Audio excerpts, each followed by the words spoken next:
Hello, I'm Dr Rob Yeung, an organisational psychologist and author of How to Win, the Argument, the Pitch, the Job, the Race. And I'm going to give you some advice on how to win the job, so how to impress interviewers. But first of all, let me remind you why it's worth looking for a new job. So if you're already employed, then quite often it's quite difficult to get a promotion based on the work that you've done, because many employers are quite reluctant to pay the people that they've already got. They think, well, we know what you can do and we'd like to keep you there.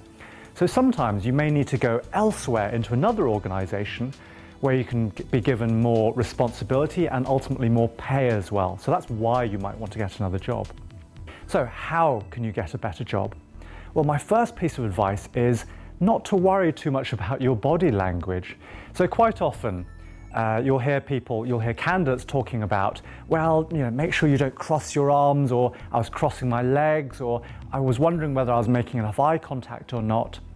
But actually all of those things are relatively unimportant, because modern research done in the last 5 or 10 years or so tells us that actually interviewers are mainly interested in two things.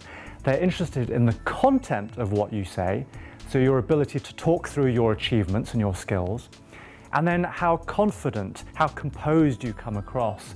So as long as you're not mumbling, you're not erring and pausing and stuttering, you'll be fine. So focus on the content. So think about a typical question. Someone might say to you, are you a good team player? Don't talk in theoretical terms about why you think you're a good team player, because anyone can do that. How you come to life, how you will be memorable, is by giving an example of how you contributed to a team in the past.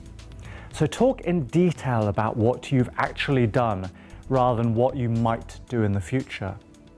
Another pointer is to talk in the first person singular.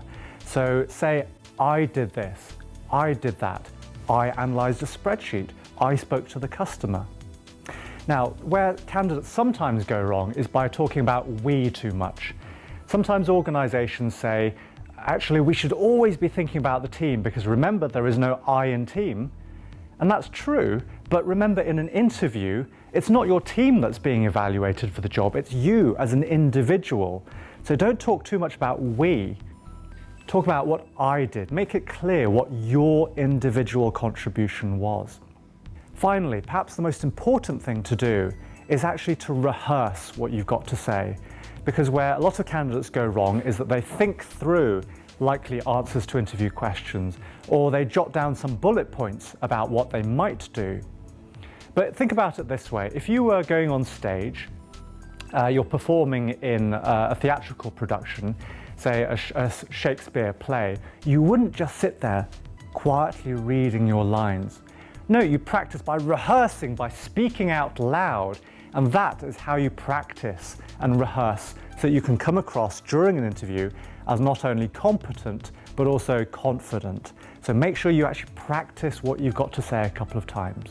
So those are my top tips for getting the job, and you can read more in my book, which is called How to Win the Argument, the Pitch, the Job, the Race.